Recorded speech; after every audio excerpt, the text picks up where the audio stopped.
What's going on, guys? I hope everyone's doing well. Today we are reviewing episode 42 of Boruto, titled A Ninja's Job. As usual, guys, my name is Dooley. You can find me at youtube.com/Dooley. And if you're wondering why I'm doing a Boruto review today, stick around until the end of this video. There will be a short discussion about that exact topic, so don't be alarmed. For now, however, let's hop into this episode 42 review and discussion. So if I had to describe this episode in 2 words, it'll be necessary foundation. I feel like this episode and others like it are shaping Boruto up to become one of the most powerful shinobis in the entire franchise, meaning Naruto, Naruto Shippuden, and now Boruto. But I'm getting a little bit ahead of myself, so I'll talk more about that in a second. For now, let's talk about what actually happened in this episode. The episode starts with the new Team 7, Boruto, Sarada, and Mitsuki on what we would all consider a very boring mission. They're out trying to find someone's lost cat. The writers of the series know that we will find this mission boring, and so they have Boruto speak for us. His words parallel what we are all most likely thinking, which is, this is lame. I want to see a more exciting mission.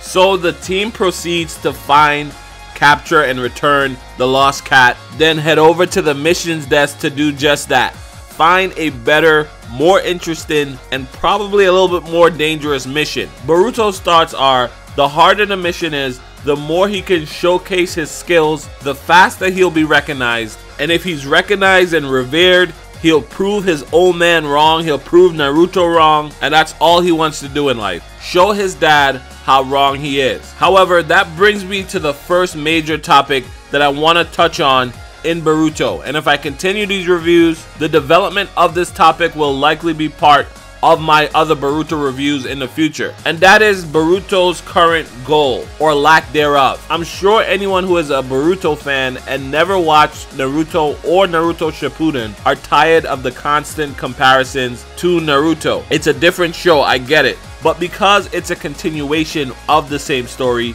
because a lot of the fans are the same, it's just inevitable. The shows just have to be compared. It just has to happen.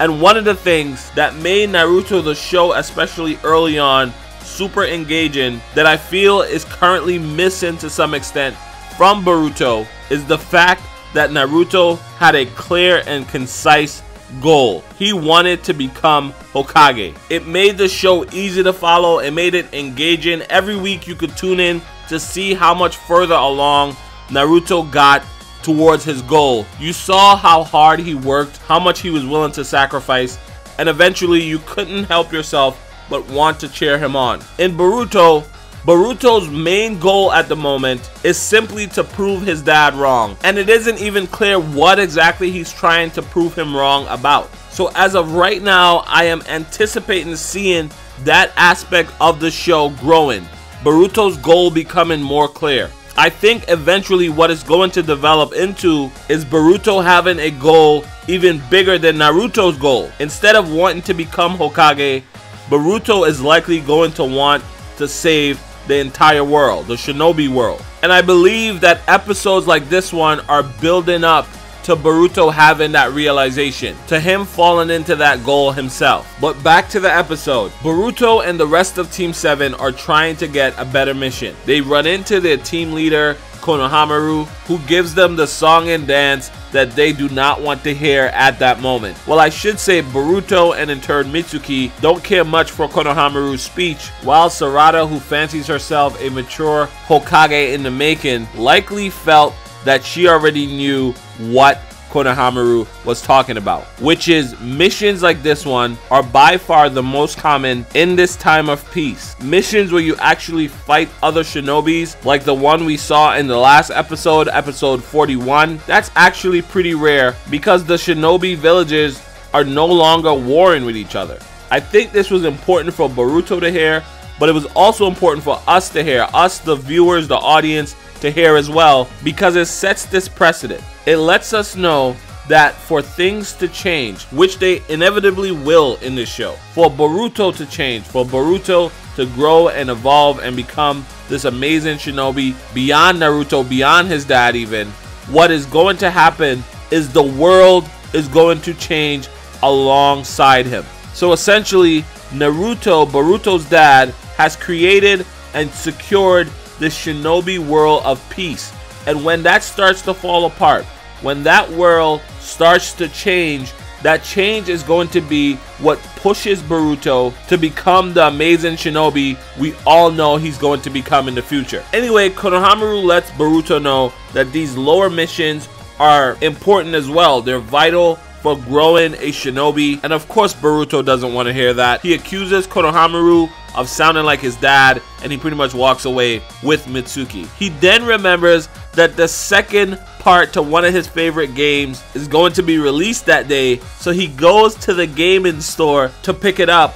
And while he's talking to Mitsuki outside of the gaming store, Sarada shows up and lets them know that she has a mission for them from Konohamaru. And apparently in this mission, this bank robber is threatening to blow himself and an entire bank up. It sounds pretty high profile. Boruto is excited. He's imagining this is exactly what he wanted until they get to the bank and he realizes that this bank robber is this wimpy little dude and there aren't even any hostages in the bank. So this would likely be another low-class mission. Boruto convinced the police captain in charge of the situation, Mitsuki and Sadara, to let him go in through the vents of the building and talk to this bank robber. They agree, and that's exactly what he does. While talking to this guy, Boruto realizes that this guy wasn't a bad person. He didn't even want to rob the bank. He wanted to blow himself up to make a statement to the company that recently fired him and ruined his life. It turns out he was a game developer, and even after working to exhaustion for a gaming company, his boss chose to blackmail and fire him, which led him to massive debt, and he pretty much felt like he had nothing else left to live for. Now the climax and the most important part of this episode happens when the bank robber tells Boruto that one of the things that he's most saddened by is because since he always worked in the shadows, pretty much, he always worked behind these games, no one knows who he is. He's never met any of the game fans, and so he doesn't even know if people enjoy his work. He doesn't even know if what he spent all this time doing had any purpose, any meaning. The reason why I consider this the most important part of the episode and likely the entire purpose of this episode is because at this moment Boruto realizes that this guy's need for recognition, his need to meet the fans of the game that he worked on, to be revered for his skill and his work, that need parallels Boruto's own desires. It's why he wanted harder missions. However, in this moment, this bank robber serves as an example of where those desires can get you. Anyway, it just so happens, and yes, this is kind of cheesy and expected, but it just so happens that the same game that game developer was working on is the game that Boruto bought earlier. The game developer sees it and decides he no longer wants to kill himself. Unfortunately, he had already started the timer on the bomb that he was going to use. However, Boruto was able to use a lightning style jutsu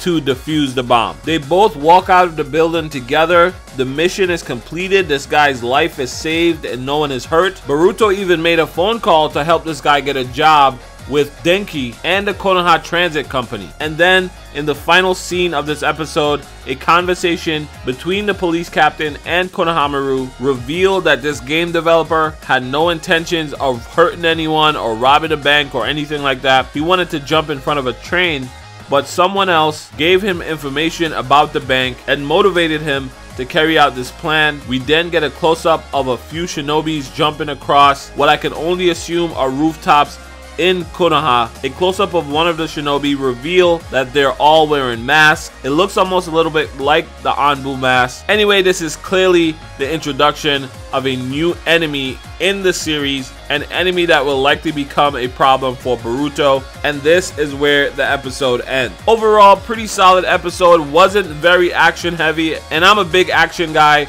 but I can appreciate this episode because of what I said at the beginning of this video, which is it's setting the foundation. It's part of the necessary foundation to help Boruto develop. The thing that impressed me in this episode is how quickly Boruto is learning these giant larger-than-life lessons about becoming a ninja. In this episode, he learned that it's not all about him and his need to be revered. In the last one, he learned the importance of teamwork. Comparing this to the original series Naruto, for example, it took Naruto a while to learn how important teamwork was. All throughout the show, instead of working with Sasuke and Sakura, he would be trying to outperform them, which would usually in turn ruin their teamwork. It wasn't until Naruto Shippuden that teamwork was no longer a real issue for Naruto. So if Boruto can learn these giant lessons in one episode, then I think he is shaping up to be the greatest shinobi of all time. I mentioned at the beginning of this video that if you were curious about why I was uploading a Boruto video, I said I would talk about it a little bit more at the end, and that is what I'm going to do now. So what is going on, as a lot of you guys know, Dragon Ball Super, the show, is coming to an end at the end of March, and to fill that void on my channel, I'm testing a few other pieces of content. Here's what I'll be testing: Boruto reviews and discussion, One Piece reviews and discussion, Dragon Ball Super manga, and Dragon Ball Super English dub episode reviews. This video is me testing a Boruto review, and I'm just gonna be very honest with you guys. The performance of this video will determine if I continue doing these reviews. And by performance, I mean the amount of views this video gets, but more importantly, the amount of engagement this video gets. And that pretty much means the amount of comments, likes, dislikes, and probably the most important of them all, shares. If this video gets a lot of engagement, if I see that it's something that the majority of you guys like and that there's room for growth, I will keep making them. But if not, guys, unfortunately, because of the way I do my videos, because of the amount of time I spent thinking about recording and creating these videos, I simply do not have enough time to review all the types of videos I just mentioned. So if the engagement on this is low, it will likely be replaced by one of the other previously mentioned types of video. Now, what does that mean for you? It means if you really enjoyed this review and you want to see more like it, you absolutely should comment on this video. You absolutely should like or dislike, but more importantly, hit that share button. Share it with someone else who is likely to enjoy it. I'm not saying this because I get paid for comments and likes or anything like that. I'm saying it because it will tell me that you guys want me to continue reviewing and talking about this series, and so that is what I will do. You guys have all the power. The ball is now in your court. I'm interested to see what you guys decide to do. Anyway, that is it for me. I hope you enjoyed this video. Thank you for checking it out. Social media links to follow this channel are in the description. Hashtag Crew. I will be talking to you guys again real soon. Have a great day. Bye.